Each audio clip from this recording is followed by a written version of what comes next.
Amén y gracias a Dios. Gracias, Ana Milena, por hacerte cargo. Muy buena tarde para todos, bienvenidos, ¿cómo están? Hágame saber, por favor, si me está escuchando bien. Y si es así, pues iniciemos entonces de una vez. ¿Me está escuchando bien? ¿Me está viendo bien también? ¿Sí? Ok, bueno. Ubíquese, por favor, en el Salmo capítulo 9. Es ahí donde estamos. Es martes, estamos en la escuela de la oración. Es martes. Lo último que nosotros vimos del Salmo capítulo 9 fueron los versículos 13 y 14. El versículo 13 dice: Ten misericordia de mí, Jehová. Mira mi aflicción que padezco a causa de los que me aborrecen. Tú que me levantas de las puertas de la muerte, para que cuente yo todas tus alabanzas en las puertas de la hija de Sión y me goce en tu salvación. Eso fue lo último. Y eso que vimos nosotros, a eso que vimos nosotros le pusimos un título, una lección. ¿Se acuerda cómo se llamó el título de esa lección? ¿Se acuerda? ¿Cuál fue el título de esa lección? Si se acuerda, me lo recuerda, por favor. Gracias.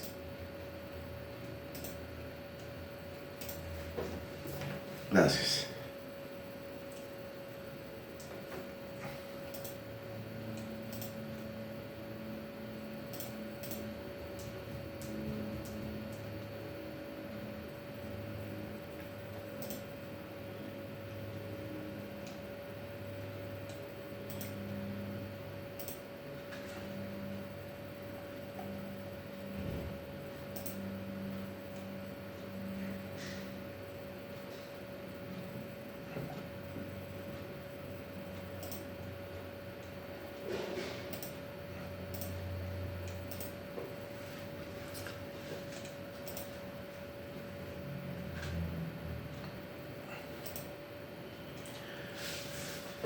No, ese no es el título.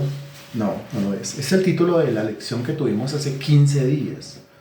Pero ¿cómo se llama la lección que tuvimos nosotros hace 8 días? A ver. Recuérdenme el título, por favor, para poder avanzar. Gracias. No.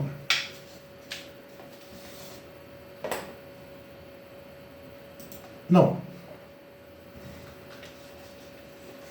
No, usted me está regalando el significado del término mutlaven. Pero no es lo que estamos preguntando nosotros, sino cómo se llamó la lección de hace 8 días.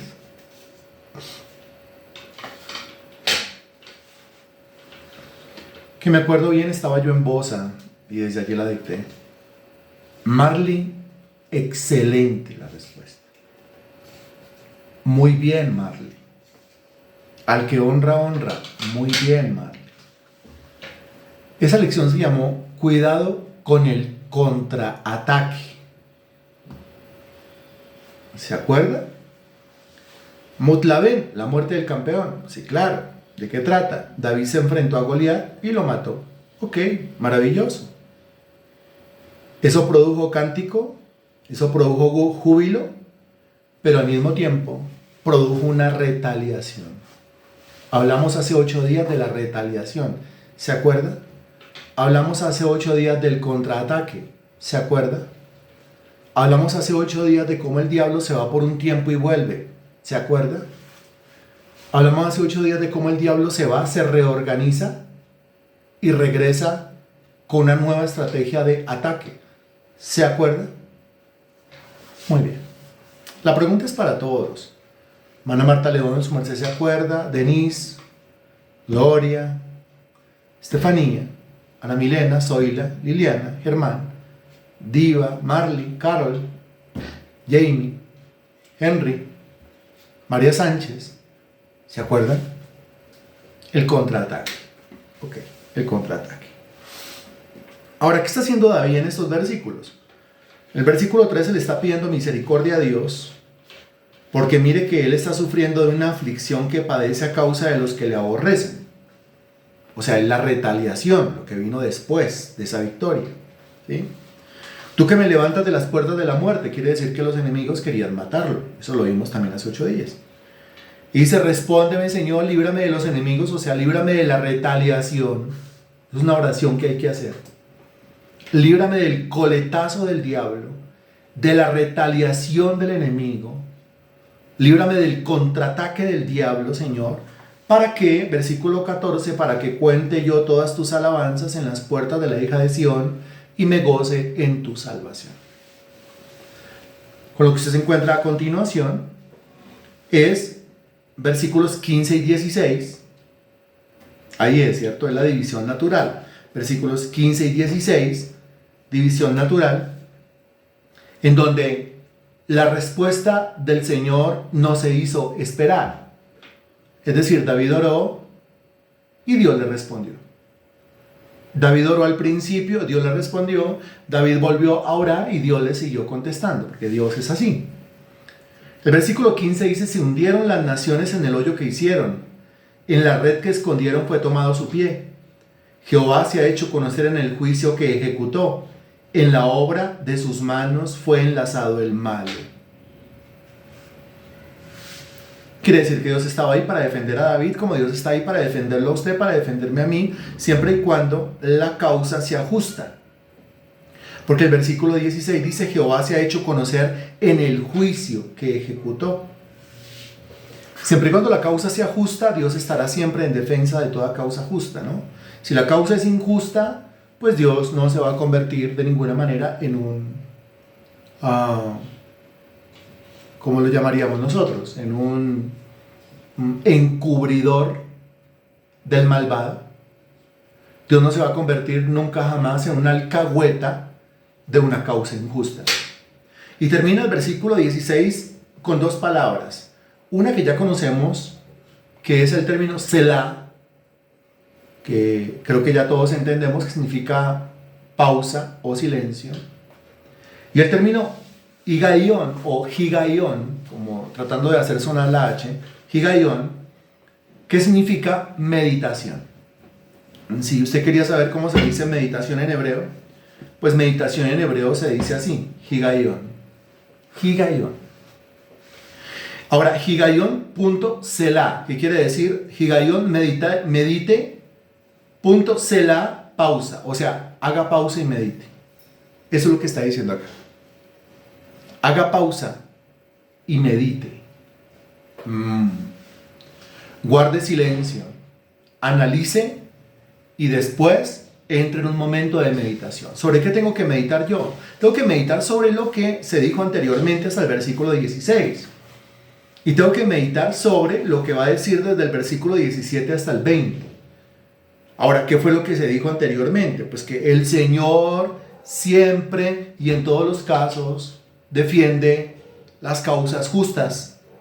Cuando yo le clamo al Señor pidiéndole justicia, yo tengo que asegurarme que yo mismo no esté en deuda con el tema de la justicia. O sea, que yo mismo no deba nada. Porque si yo estoy debiendo, como le pido a Dios, Señor, hazme justicia. O sea, si yo mismo estoy debiendo, como le pido a Dios, Señor, haz que mis enemigos me paguen lo que me deben. Porque yo mismo estoy debiendo. Eso hasta el versículo 16. Y de ahí en adelante hay varios temas de meditación. Porque es que dice el versículo 17, por ejemplo, los malos serán trasladados al Seol todas las gentes que se olvidan de Dios. Entendiendo que el que se olvida de Dios es una persona mala, ¿no? Ahí dice, una persona mala se olvida de Dios. No, yo estuve con Dios, estuve en una iglesia, pero yo no volví. Una mala persona. Las malas personas estuvieron con Dios, se alejaron de Dios. Las buenas personas, entienda que buena persona es solamente aquel individuo en el cual Dios pone su bondad y su benignidad. O sea, el fruto del Espíritu, que es lo que a uno lo hace bueno. Es decir, bueno solamente lo que el Espíritu pone en el interior de uno. Cuando está esa bondad, esa benignidad, cuando Dios a uno lo ha hecho bueno, entienda lo que le estoy diciendo, cuando Dios a uno lo ha hecho bueno, pues uno no se aleja de Dios, uno no se olvida de Dios, uno persevera con Dios, uno busca de Dios y busca de Dios con todo su corazón, con toda su alma, con toda su mente y con todas sus fuerzas, como lo dice el texto bíblico. Pero el malo pues es trasladado al Seol, todas las gentes que se olvidan de Dios. Y hago bien yo en meditar en esto, al meditar en esto. ¿Para qué? Para recordarle a mi alma que nunca, jamás me voy a olvidar de Dios. Nunca jamás. Para recordarle a mi propia alma que yo nunca, jamás me voy a separar de Dios. Nunca, jamás me voy a alejar de Dios. Es un momento de meditación. Que no solamente se lo digo a Dios, porque cuántas veces le he dicho yo a Dios cosas en mi propia carne, prometiendo cosas que al final no cumplí. Más bien yo se lo digo a mi alma, porque si se lo digo a mi alma, yo aseguro que será así, como lo examinamos nosotros ayer en esta clase edificante, a la cual le pusimos por nombre, no permita que su alma se enloquezca. ¿Cómo le fue a usted en la clase de ayer? Bueno, quien estuvo en la clase de ayer, lógicamente, ¿no? No estuve, ok, pero tuvo para adelantarse. No me he adelantado, bueno, en fin, hablemos con la persona que estuvo en la clase de ayer, que ya tiene en su interior la clase de ayer. Se llamó No permita que su alma se enloquezca. Dígame cómo le fue con esa clase. Bien. Bueno, excelente. La meditación es una cosa que ocurre cuando yo hablo, cuando yo uso la palabra de Dios y yo apunto esa palabra de Dios con autoridad, lo vimos ayer, con poder, lo vimos ayer, de manera autoritativa, lo vimos ayer, a mi propia alma. Si tiene tantas ganas de mandar, mande a su alma. Si tiene tantas ganas de someter, someta a su alma. Si tiene tantas ganas de poner en servidumbre a algo o a alguien, ponga en servidumbre a su alma. Encárguese de su alma. ¿Sí? Si es muy mandón, muy mandona, pues mande, pero a su alma. Vaya, mande en su alma. Esa es la prueba realmente de mando, de autoridad. Esa es la prueba realmente de carácter. Y esa es la manera como el temperamento se domina. Se domina con carácter desde el espíritu. Eso también lo hemos aprendido nosotros. Ahora, cuando yo le hablo a mi alma, yo le digo, nunca, jamás me voy a separar de Dios. Nunca, jamás me voy a apartar de Dios. Y yo se lo digo y se lo digo y se lo digo y se lo repito, pues eso causa un efecto, como lo repasábamos nosotros ayer. Creo fue bien profundo ese estudio, esa explicación. Y termino yo por nunca jamás alejarme de Dios, nunca jamás apartarme de Dios. Si hay alguien que tiene miedo de apartarse de Dios, ¿sí? Si hay alguien que tiene miedo de apartarse de Dios, ya sabe que ese miedo no está en el espíritu, ese miedo es del alma. Es un cuentazo que le está echando su propia alma. El versículo 18 dice, porque no para siempre será olvidado el menesteroso, ni la esperanza de los pobres perecerá perpetuamente. Bueno. David lo tiene como experiencia propia, que los enemigos acechan, los enemigos persiguen, los enemigos molestan, los enemigos friegan la vida, los problemas acechan, los problemas asedian, los problemas persiguen, los problemas friegan la vida, pero con todo y eso no para siempre será olvidado el menesteroso, ni la esperanza de los pobres perecerá perpetuamente. Mire, habla de esperanza. Cuando se habla de menesteroso, se está hablando del necesitado, el que necesita. Pero mire que el que necesita, que es el menesteroso, tiene esperanza. Espera algo. ¿Qué espera? Que se le quite lo menesteroso. ¿Qué espera? Que se le quite la necesidad, que se le supla la necesidad. Eso es lo que espera. Ahora, ¿tiene su esperanza puesta en quién? A continuación, en el versículo 19 dice, levántate, oh Jehová. Tiene su esperanza puesta en Dios. ¿Qué hace el menesteroso? Va a buscar a Dios, ora a Dios, clama a Dios, suplica a Dios. Está lleno de necesidades. Y el texto es tan bueno que se parece muchísimo a los versículos 9 y 10 que nosotros ya estudiamos. Jehová será refugio del pobre, refugio para el tiempo de angustia. En ti confiarán los que conocen tu nombre, por cuanto tú, oh Jehová, no desamparaste a los que te buscaron. Dese cuenta, porque no para siempre será olvidado el menesteroso, ni la esperanza de los pobres perecerá perpetuamente. En eso también hay que meditar. ¿En qué medito? Le digo a mi alma, le hablo a mi alma y le digo, yo estoy buscando de Dios, y si estoy buscando de Dios, Él galardona a los que le buscan. De esa manera yo le tengo que hablar a mi alma. Yo no puedo permitirme a mí mismo hablar en términos de derrota, de cinismo, de negativismo, de postergación, de evasión. Esas 5 cosas de memoria. Acuérdense que ya las vimos. Yo no puedo permitirme el que por mi boca salgan frases como, por ejemplo, tanto buscar de Dios y nada. ¿Cómo así? ¿Quién está hablando ahí? Hágame el favor y me dice quién está hablando ahí. Tanto buscar de Dios y nada. Tanto orar y no hay respuesta. ¿Quién está hablando ahí? ¿Sí? Tanto acercarme al Señor y nada. No veo nada. Creo que Dios está jugando conmigo. Yo he hecho todo lo que corresponde y Dios no cumple. ¿Quién está hablando ahí? Bueno, a esas alturas usted responde muy bien. Muy bien. La carne, específicamente el alma. Si usted respondió la carne muy bien, se respondió el alma muy bien. Ahí está hablando es el alma. Porque el alma está centrada en ella misma y el alma siempre se victimizará. Siempre se va a pobretear. Pobrecita yo, pobrecita yo. Sí, siempre se va a victimizar. Mire lo que los demás me hacen, incluyendo Dios, mire lo que Dios me hace. Usted no puede permitir que su alma se exprese. No le permita la expresión a su alma. Permítale siempre la expresión a su espíritu. Permítale siempre la expresión a su espíritu. Mira, aquí hay un espíritu hablando. Dice, no para siempre será olvidado el menesteroso, ni la esperanza de los pobres perecerá perpetuamente. Eso es hablar desde el espíritu. Jehová será refugio del pobre, refugio para el tiempo de angustia. Eso es hablar desde el espíritu. En ti confiarán los que conocen tu nombre, por cuanto tú, oh Jehová, no desamparaste a los que te buscaron. Eso es hablar desde el espíritu. El versículo 19 dice, levántate, oh Jehová, no se fortalezca el hombre. Vuelve a la oración. Levántate, oh Jehová, no se fortalezca el hombre. Sean juzgadas las naciones delante de ti. Pon, oh Jehová, temor en ellos. Conozcan las naciones que no son sino hombres. Señor, mantén a mis enemigos en el polvo. No permitas que se vuelvan a levantar. No permitas una nueva retaliación, ya que tú has dicho que me has dado potestad para pisar sobre serpientes y escorpiones, sobre toda fuerza del enemigo, y has dicho, nada me dañará. Nada me dañará no significa, eso es Lucas 10:19, ¿no? Nada me dañará no significa que no va a haber un ataque. Nada me dañará no significa que no va a haber un contraataque. Nada me dañará no significa que no va a haber una retaliación. No. Nada me dañará quiere decir que no importa que sea el ataque o el contraataque, mientras que yo ande en el espíritu, nada me va a dañar. No me daña el ataque y no me daña el contraataque. Siempre y cuando yo me mantenga haciendo lo que está haciendo David en el Salmo capítulo 9. ¿Qué está haciendo? Orando cuando le toca, meditando cuando le toca, batallando cuando le toca. Esas tres cosas las vimos acá.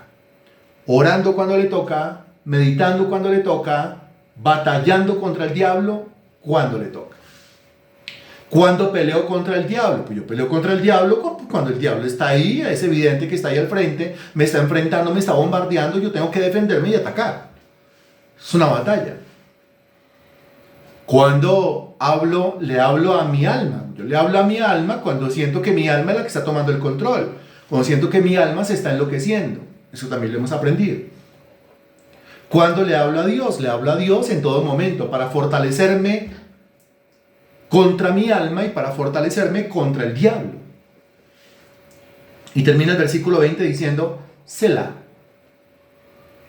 ¿Qué significa qué? Otra pausa.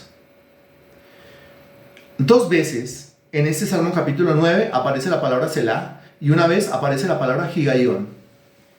Selah, pausa, pausa, dos veces, indicando la oración no se puede hacer como quien agarra una metralleta y está bombardeando. No. Porque la oración es una conversación con Dios. Hacer una conversación con Dios, pues imagínese que alguien comienza a hablar así y entonces no haga pausa y entonces siga hablando y entonces siga diciendo y entonces siga acercándose y entonces espera un momentico. Es que no le estoy entendiendo nada. Como cuando viene el hijo o la hija y comienza a hablar y comienza a hablar y comienza a hablar y comienza a hablar y comienza a hablar y comienza a hablar. Espérese. Cállese, cálmese que no le estoy entendiendo nada. ¿Qué es lo que me quiere decir? Siéntese y hablamos. Siéntese y charlamos. Dese cuenta las pausas que el mismo Señor nos marca en estos versículos. Así termina el Salmo capítulo 9. Y pasamos al Salmo capítulo 10. ¿Por qué al Salmo capítulo 10? Porque el Salmo 9 y el Salmo 10 en realidad son una sola cosa. Al pasar al Salmo 10, en realidad no estamos pasando a un nuevo salmo. Al pasar al Salmo 10, estamos pasando a la continuación de lo que se comenzó a decir en el versículo 1 del Salmo capítulo 9. O sea, aquí se sigue hablando de lo mismo. ¿Se sigue hablando de qué? Regálenme el título que hay sobre el Salmo 10, por favor.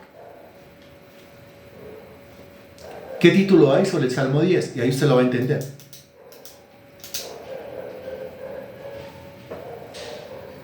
Yo espero que usted escriba. Muchas gracias.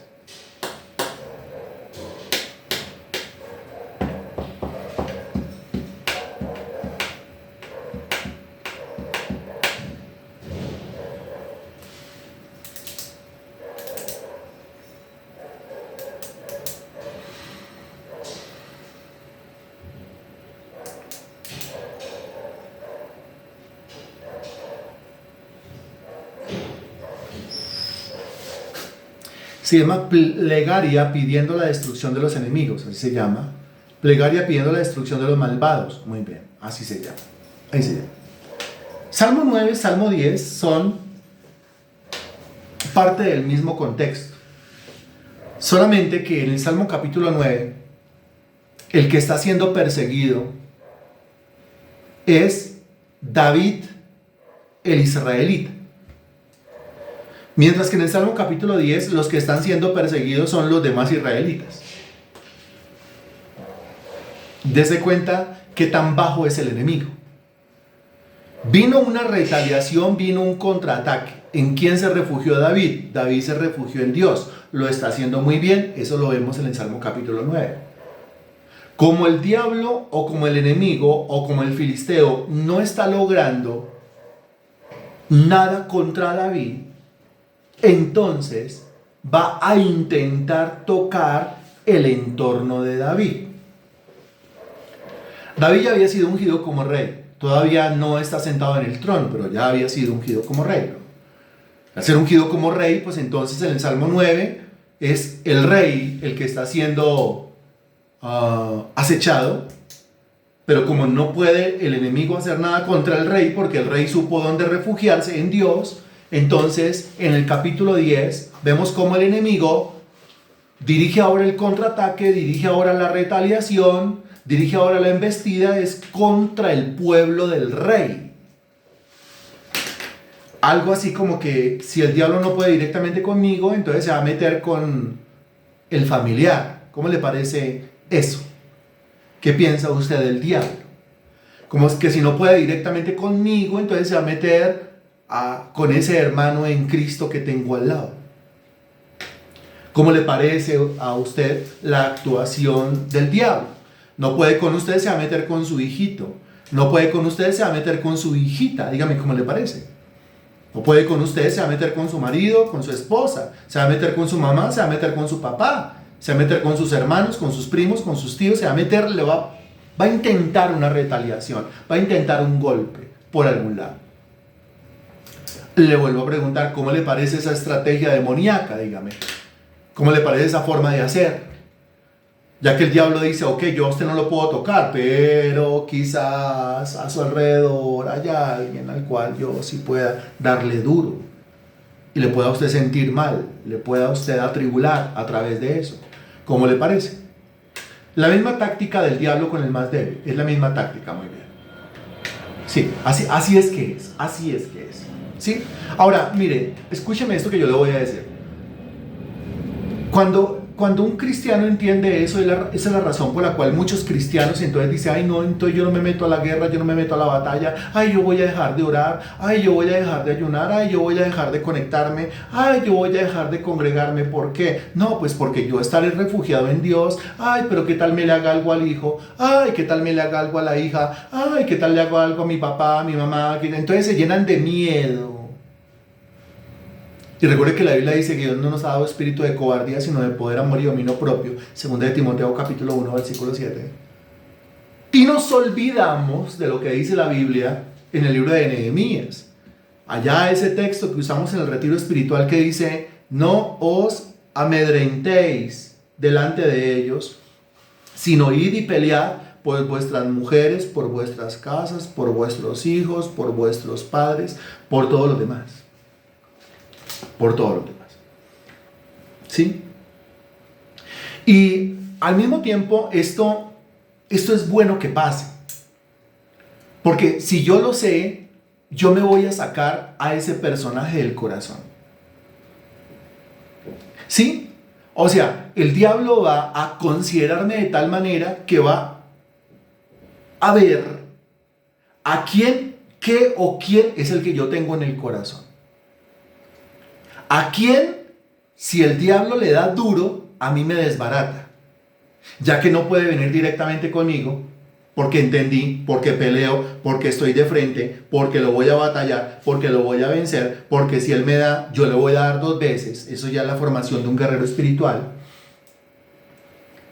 Pero entonces, el diablo comienza a considerarme y comienza a decir, tiene a fulanito en el corazón, tiene esto o tiene aquello en el corazón. Por eso yo no puedo tener a nadie en el corazón. Y eso no quiere decir no amar, no. Eso no quiere decir no disfrutar, no. Eso no quiere decir no querer, no. Eso no quiere decir no compartir. Espero me lo esté usted entendiendo bien. Lo que quiere decir es que usted no nos puede tener en el corazón en el sentido de que usted piense, sienta o diga que si no está eso, aquello o esa persona, pues usted se muere, mejor dicho. Porque esa es su vida. Porque ese es el centro de su existencia, porque esa es su adoración. Una cosa es amar, hay que amar al prójimo. Otra cosa es idolatrar.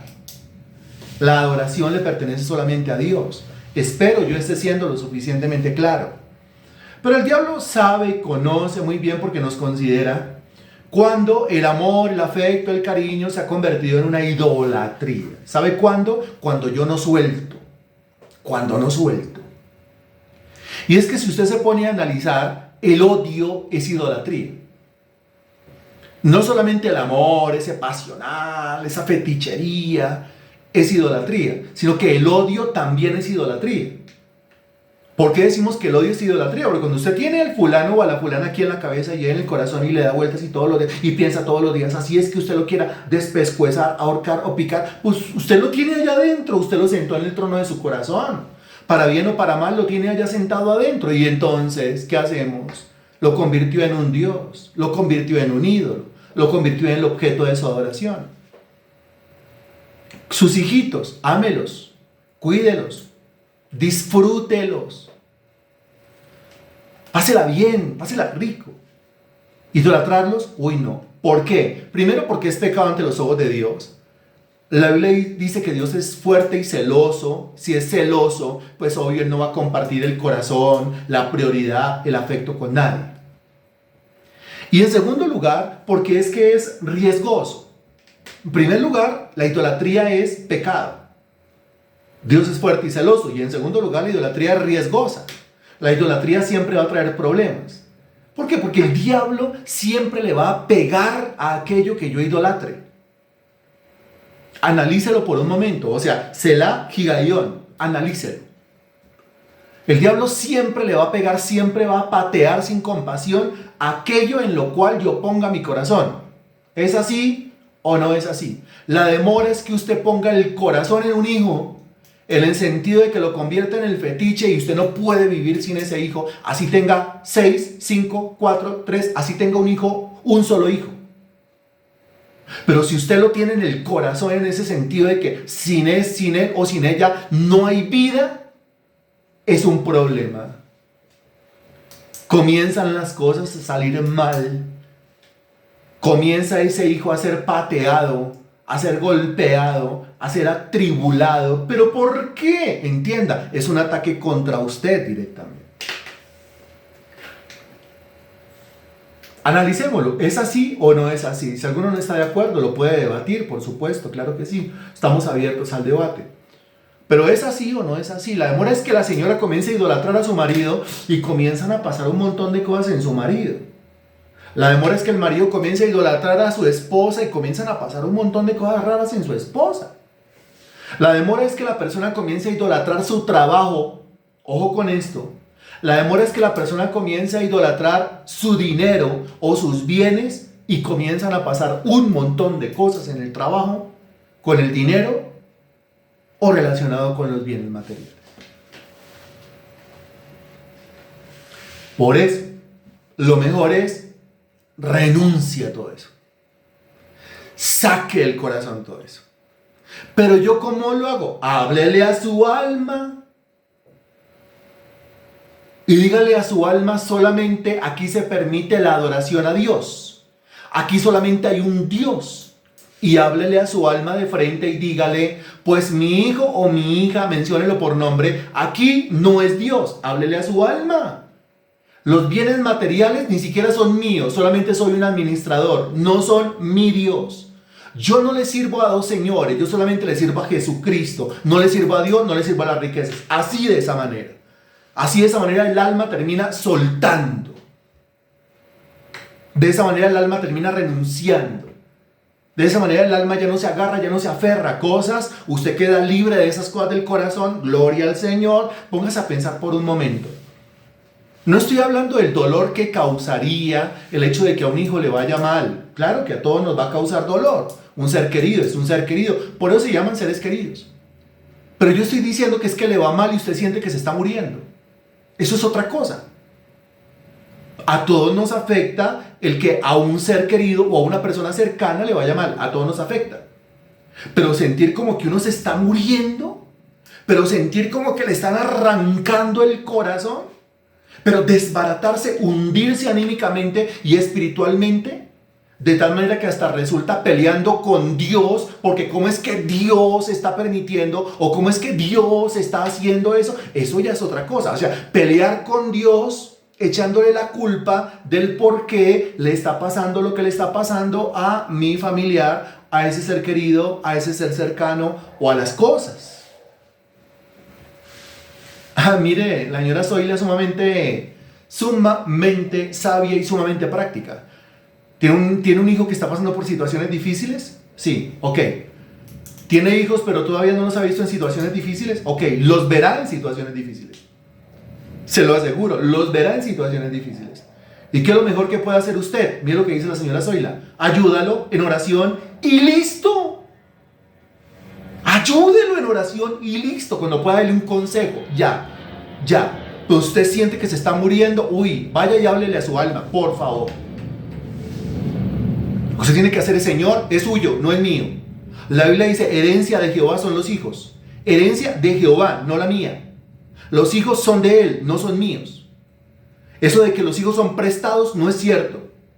Los hijos me son entregados durante un tiempo para que yo administre sus vidas y los críe y los forme conforme a la palabra de Dios. Llega un momento en donde yo, ya después de la formación, el Señor lo reclama y dice, bueno, ese hijo o esa hija tiene que seguir el sendero que yo le marqué. ¿Es así o no es así? Dígame si es así o no es así. ¿O es que acaso criamos hijos para nosotros? ¿Quién está criando hijos para usted mismo? Si usted está criando hijos para usted mismo, no ha entendido el sentido de la crianza. No sé por qué estamos hablando de esto, ni siquiera hemos entrado al Salmo capítulo 10, pero sigamos hablando de esto. Pues nosotros no criamos hijos para nosotros mismos. Si usted no ha tenido hijos, cuando los tenga, no los críe para usted. Críelos para Jesús, críelos para Dios. Instruye al niño en el de arriba, su camino, y aun cuando fuere viejo no se apartará de él. Que mis hijos, que no, Señor, porque dice claramente, herencia de Jehová son los hijos de Jehová. ¿Prestados? No son prestados. ¿Cómo para qué me los prestaría el Señor? No son prestados. Para que yo los disfrute. Bueno, disfrútelos también, pero esa no es la esencia del por qué el Señor me da hijos. La esencia del por qué el Señor me da hijos es para formarlos en la disciplina y amonestación del Señor. Para educarlos conforme a los caminos del Señor. Para que cuando llegue el momento en donde crezcan, se vayan, les vaya bien y sean de larga vida sobre la tierra, para entregarle a esta sociedad una solución y no un problema.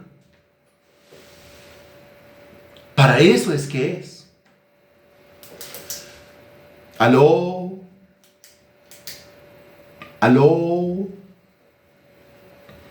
Yuhu. Amén. Ok.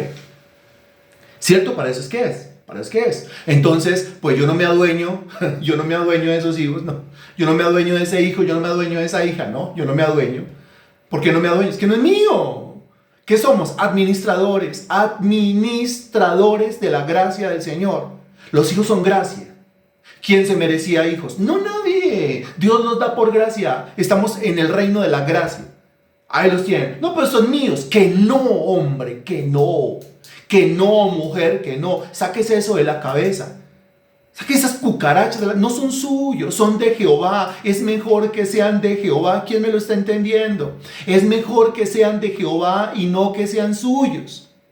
Porque si son de Jehová, ¿qué hace Jehová?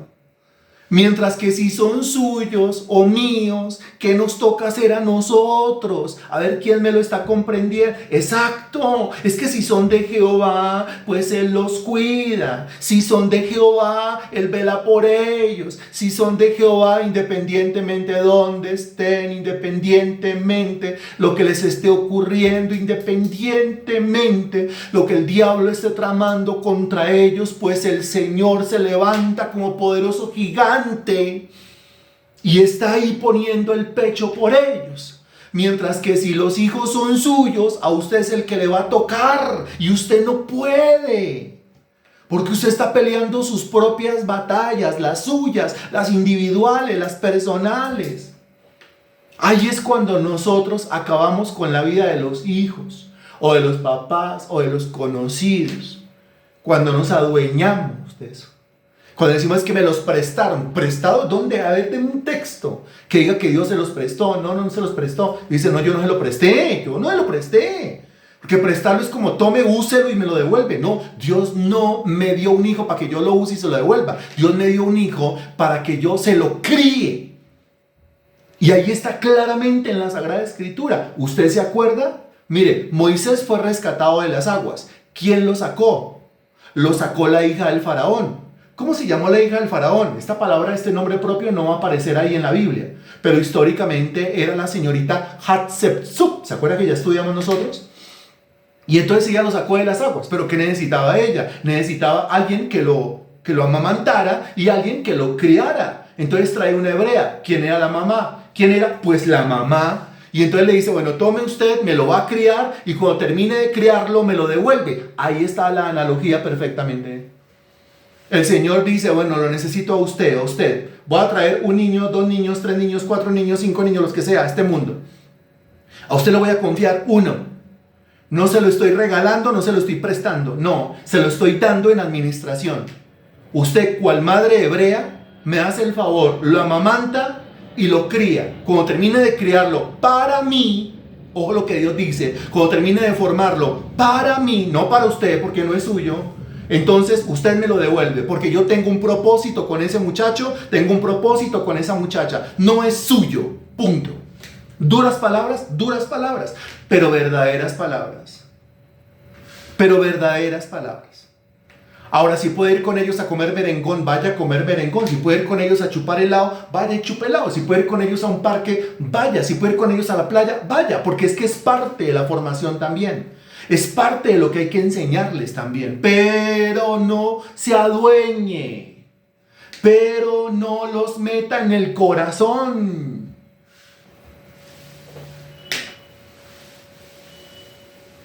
Porque si no comienza a pasar una serie de cosas, las que usted encuentra que van a pasar en el Salmo capítulo 10. Y si usted no está bien parado, entonces el diablo no lo puede atacar a usted directamente, pero le va a comenzar a dar a usted indirectamente, golpeando eso que usted dejó que se le metiera en el corazón. ¿Está quedando claro lo que estoy diciendo?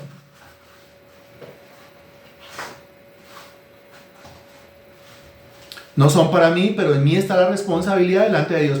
Excelente, Ana Milena. Tú tienes 3 niñas. 3 niñas. Tu responsabilidad es grande. No las estás criando para ti, ¿no? Y son 3 niñas, son 3 doncellas. Tampoco las estás criando para el mundo. Las crías para el Señor. Las crías para Dios. Ok. ¿Está claro, cierto? Muy bien. ¿Entendido? ¿Clarísimo? Muy bien. Ahora sí entramos al Salmo capítulo 10. Creo que ya entendemos de qué trata, ¿no? A ver, en el Salmo 9 es un ataque directo contra mí. En el Salmo 10 hay un ataque indirecto contra mí tocando aquello que yo quiero. Mucho rastrero, mucho malvado, mucho malévolo. Comencemos a mirar el texto. Regáleme el título del Salmo capítulo 10. Creo que ya me lo había dado. ¿Ya se lo había preguntado? Sí, ya se lo había preguntado. Sí. Ahí fue cuando conectamos el título del Salmo 10 con el título del Salmo capítulo 9. Y esto, pues, no tiene un subtítulo, dése cuenta. ¿O encuentra usted un subtítulo en el Salmo capítulo 10? Aparte del título, ¿encuentra subtítulo? Muy bien. Ahora, ¿por qué no encuentra subtítulo?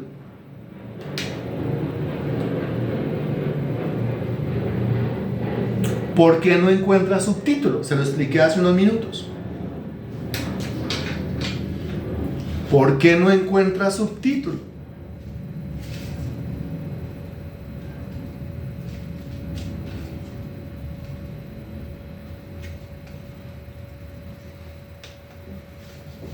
Otra vez le hago la pregunta, ¿por qué no? Excelente, Carol, muy bien.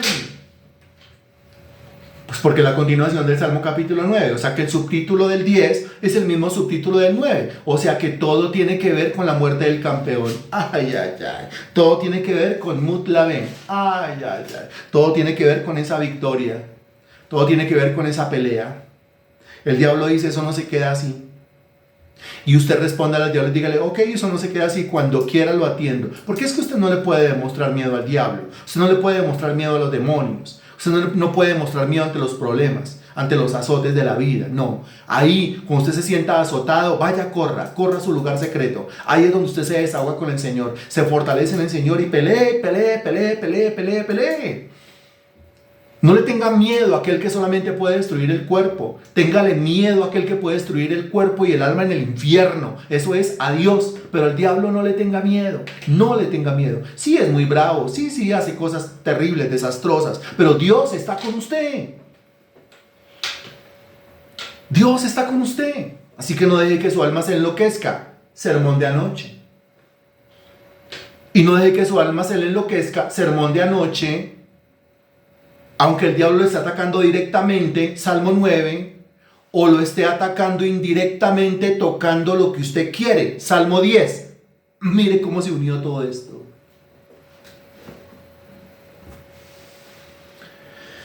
La primera división natural la encuentra usted en los versículos del 1 al 2. ¿En su Biblia está igual que la mía? Entre el versículo 2 y el versículo 3 encuentra usted un doble espacio, ¿sí o no?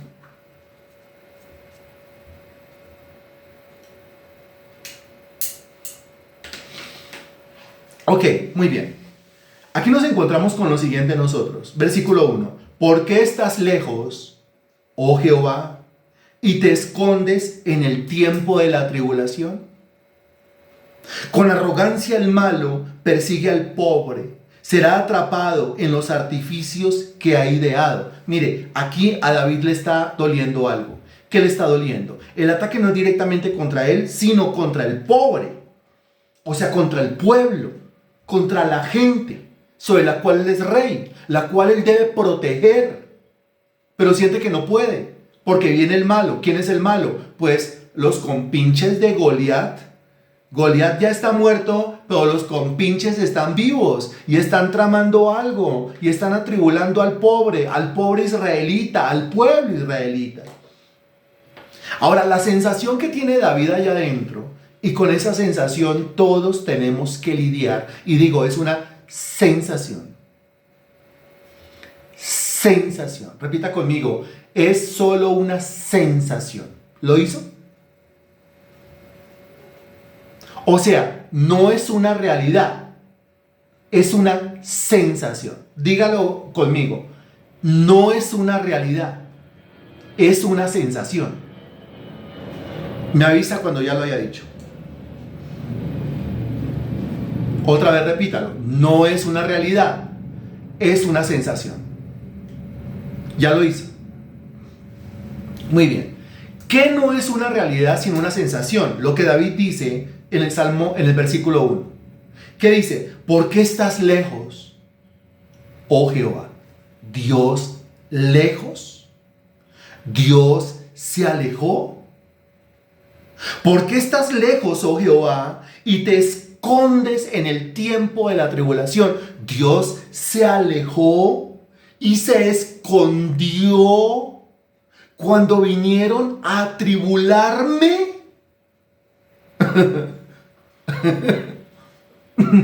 Dios escondiéndose cuando vinieron los problemas. Dios escondiéndose cuando me rodearon mis enemigos y yo más lo necesitaba. Se alejó mi Dios y se escondió mi Dios. Da la sensación como que a Dios le dio ¿qué? Porque mire que se alejó y se escondió. Da la sensación como que a Dios le dio ¿qué? Da la idea como que a Dios le dio ¿qué? A Dios le dio miedo. Ahora, ¿a Dios le da miedo? ¿Dios se aleja? ¿Dios se esconde cuando yo estoy siendo atribulado? Jamás. Por eso usted repitió hace un rato, eso no es una realidad. Eso es una sensación. Y si es una sensación, pregunta, ¿dónde se originó esa sensación? ¿Dónde? Ahí está la cosa tan terrible. Dese cuenta usted que cuando vienen los problemas, con la primera que usted tiene que lidiar, y parece que fuera lunes, ¿no? Y estuviéramos hablando de esto, pero es que es la continuación de todo. Dese cuenta que cuando vienen los problemas, con la primera que usted tiene que lidiar, a la primera que tiene que meter en cintura, a la primera que tiene que someter o poner en servidumbre, es a su propia alma. Mire lo que dice Carol, como cosa rara. Sí, se enloquece el alma, la loca de la casa, se enloquece y entonces comienza con su sensación y a venderme la sensación como si fuese una realidad, diciéndome mi propia alma que Dios se alejó, Dios se apartó, Dios se escondió, Dios me dejó tirado y yo estoy rodeado de mis enemigos.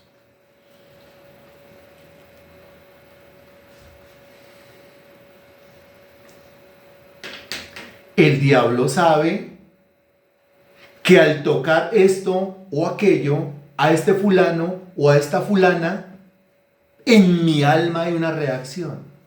¿Quién lo está entendiendo? Por eso yo tengo que mantener el alma bajo control, pero siempre y en todos los casos. ¿Qué tan fácil es? Dificilísimo. ¿Cómo lo llama la Biblia? Lucha, batalla, guerra. Si es lucha, batalla, guerra, usted sobreentiende, eso no es fácil. No, eso no es fácil. No es fácil, pero hay que dar la batalla. No es fácil, pero hay que ir a pelear. Claro, ninguna batalla es fácil, ¿no? O sea, a muchos les encantaría que la guerra fuera usted por haber subido en un piso número 20 con un rifle y que usted estuviese jugando el francotirador y desde lejitos, ¡pim!, le di en la cabeza, ya lo maté, acabe la batalla. Pues eso no es batalla. Batalla es cuerpo a cuerpo, batalla es de frente, batalla es dándose duro, recibiendo también los golpes. Pero que el enemigo también reciba los golpes, eso es batalla. Miren la sensación. Ahora yo le pregunto y usted me responde con sinceridad. Con sinceridad.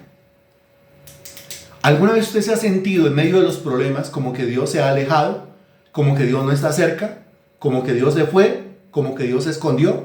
¿Como que a Dios no le importa? ¿Como que a Dios no le interesa? ¿Como que Dios no le escucha? Responda con sinceridad.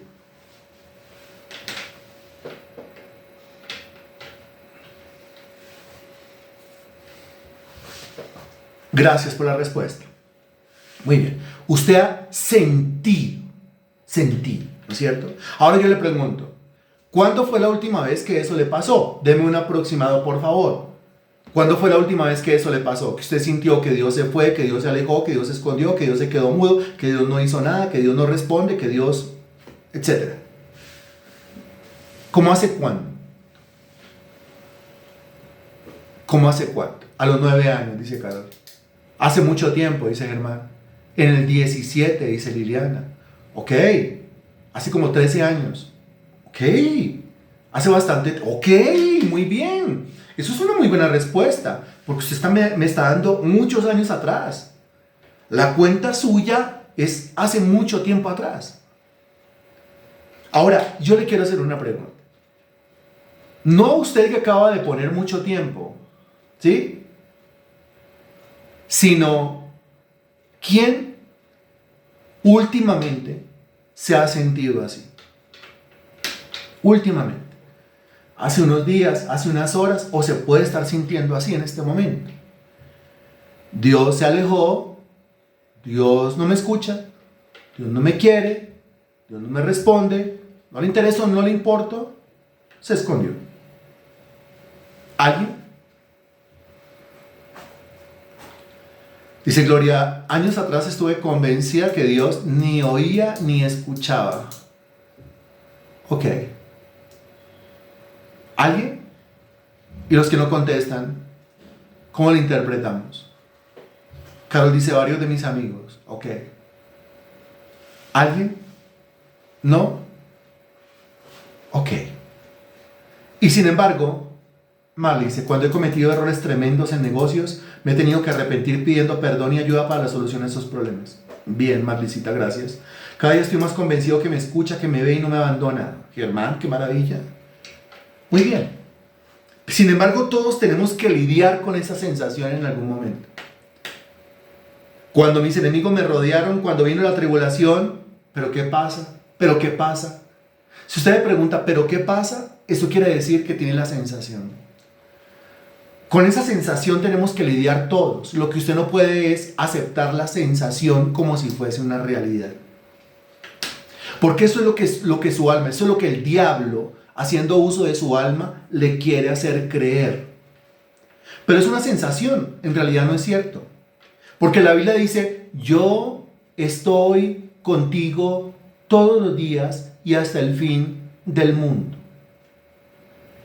Y ya que el Señor me ha prometido estar conmigo todos los días y hasta el fin del mundo, mi estimado hermano en Cristo, eso quiere decir que Dios ni se aleja ni se esconde cuando yo estoy en los problemas, ni siquiera cuando estoy en el peor de los problemas. Mire, le recuerdo esto, que Dios ni se aleja ni se esconde, ni siquiera cuando yo he cometido el peor de los pecados. Acuérdese de Adán y Eva. En el huerto del Edén ellos pecaron. Pregunta, ¿quién se alejó?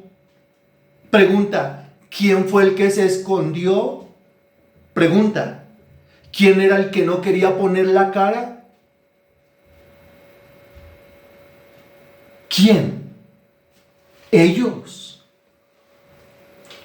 Dios apareció el mismo día, a la misma hora, en el mismo lugar. ¿Se acuerdan? En el huerto, al aire del día, se paseaba Dios, venía a tener comunión con Adán y con Eva, sabiendo lo que ellos dos habían hecho, y ellos decidieron esconderse, alejarse, no dar la cara, pero el Señor estaba ahí. El Señor no se le esconde a nadie. ¿Y por qué el Señor no se le esconde a nadie? El Señor no se le esconde a nadie porque es que el Señor no le debe nada a nadie. Es el que debe el que se esconde. ¿Qué hace el Señor con el perdido? ¿Acaso no va y se pone a buscarlo hasta que lo encuentra? Ese es el Señor.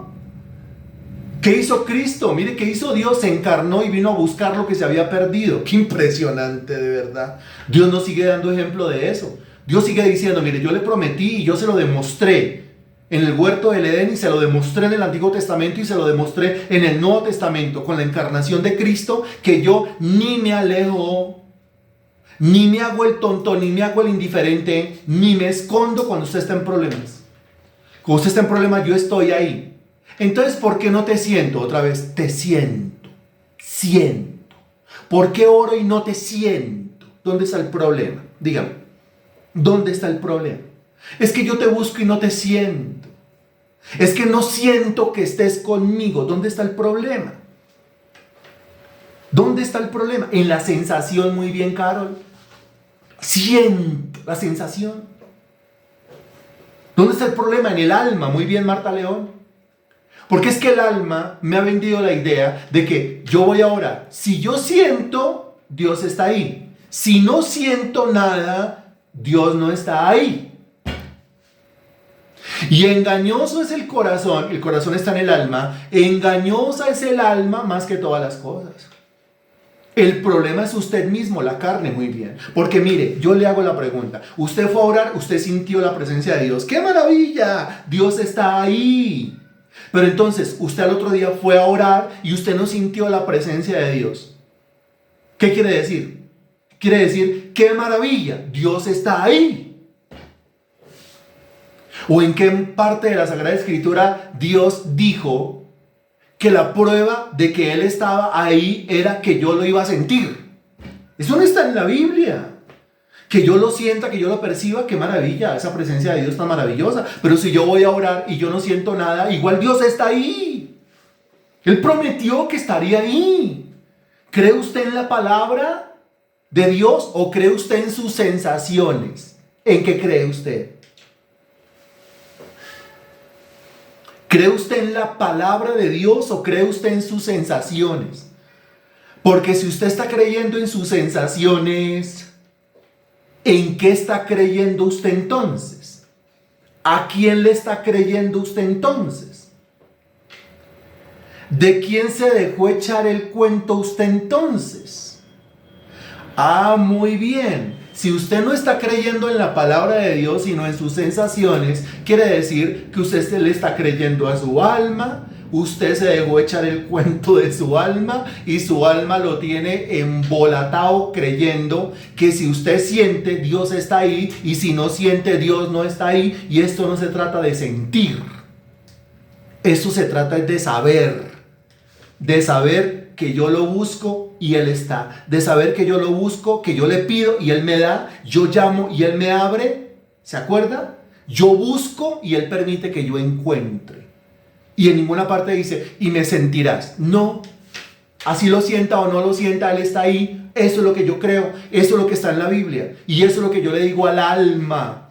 Le digo a mi propia alma en este momento, así yo sienta o no sienta a Dios, Dios está aquí. Así yo sienta o no sienta a Dios, el hecho de que yo no sienta a Dios no quiere decir que se fue, ni que se escondió, ni que se alejó. Lo que quiere decir es que yo por fe ando, no por vista. Por fe ando, no por sensaciones. Por fe ando, no por sentimientos. Mire, aquí entre nos, ya con esto voy terminando. Usted supiera la lucha con algunas personas, no con ustedes, con algunas personas, que, a ver, se acercan a una reunión, haga de cuenta una reunión de célula, allá en su casa, y entonces van allá y dicen, ay, yo no vuelvo porque no sentí nada. No sintió nada, dice que no vuelve porque no sintió nada. ¿Qué quería sentir? Hay que decirle al líder de célula, cómprese un Tizer. ¿Quién sabe lo que es un Tizer? ¿Quién sabe lo que es un Tizer? ¿Sabe lo que es un Tizer? Que alguien nos dé la respuesta a lo que es un Tizer. ¿Sabe lo que es? No sabe lo que es. Eso, muy bien. Que hace sentir un arma de corriente, muy bien. Porque es que algunos, yo fui a la reunión, pero no sentí nada. ¿Cómo así? ¿Cómo así que no sintió, por favor? ¿Y cómo así que esa es la razón por la cual usted no va a volver a la reunión de célula? No solamente pasa con las reuniones de célula, con las reuniones de domingo. No es que yo fui en el momento de la adoración, no sentí nada. Si no sentí nada, quiere decir que Dios no está ahí. ¿Así funciona esto? Que si oramos, alabamos y adoramos y no sentimos nada es porque Dios no está ahí. Dependemos de la emoción. Dependemos de la sensación. Y por ahí hay un meme precisamente que dice, cuando el cristiano dice que ya no siento a Dios como lo sentía antes, entonces acérquenle un Tizer. Es un meme. ¡Qué burro!, dice Gloria. No importa si no siente, lo importante es que nos habla por medio de su palabra. Mire, eso es madurez. Dice Ana Milena, así siente aunque sea un corrientazo. Sí, que sienta el corrientazo del Taser para que entienda que es que no se trata de sentir. No se trata de sentir. Si Dios me permite sentirlo, uy, qué rico. Pero si Dios dice, no me va a sentir, yo digo, qué rico. Igual yo creo en su palabra, punto. Aquí entre nos y para terminar, mire, las más grandes respuestas que yo he tenido a mis oraciones, las he tenido después de haber hecho una serie de oraciones en las cuales yo no sentí nada nunca. No sé si le ha pasado. Y cuando usted entra allá y usted experimenta la gloria, la presencia, pues es muy chévere. Pero muchas veces Dios permite que yo no lo sienta y aún así me responde. Y yo digo, es que no se trata de sentir. Se trata es de orar, creer y seguir orando y seguir creyendo. Así es que es. Punto. La oración que yo hice esta mañana a las 5 de la mañana, Dios la escuchó. La oración que hice esta mañana a las 7:30 de la mañana, 7:30 de la mañana estaba nuevamente orando. La oración que hice ayer por la noche, ayer en la noche estaba orando yo. ¿Todas las oraciones son iguales? No. Hay veces que yo solamente cierro la puerta de ese cuarto y eso es una sensación indescriptible. Hay veces que cierro la puerta de ese cuarto y solamente siento frío. O mucho calor. O hambre. Pero no la presencia de Dios. Y sin embargo Dios está ahí, Dios me escucha y Dios contesta. Eso es fe. Eso es madurez. Así es que funciona el Señor. Entonces, pues esta lección trató precisamente de eso. No acepte la sensación como si fuese una realidad. Bendito Dios, eres bueno, eres grande, maravilloso y majestuoso. Estás aquí entre nosotros, mi Señor. La madurez y el conocimiento que tú nos has dado nos lleva a decir, tú estás aquí. ¿Te sienta o no te sienta, mi Dios? Qué bueno sentirte, pero más bueno es creerte. En tus manos entrego la vida de cada persona, cada hermano, cada hermana. Es decir, los que me diste para recibir doctrina, los que me diste para transmitirles un conocimiento.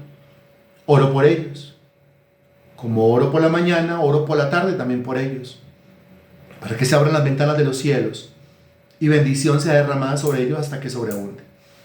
En tus manos los entrego, mi Dios. En tus manos los entrego, mi Señor, para que todo lo que hagan les salga bien, para que sea prosperado su camino, para que de ninguna manera se alejen de ti, para que aprendan a tomar el control de su propia alma, mi Dios, a refrenarla y a no permitir que se les enloquezca, y a no vivir, Señor Dios, de sensaciones, sino vivir, Señor Dios, por fe. Los entrego en tus manos, mi Dios. Esta clase la entrego en tus manos y te pido que a través de ellos muchas personas puedan llegar a este conocimiento también. En el nombre de Jesús. Amén y gracias a Dios. Amén.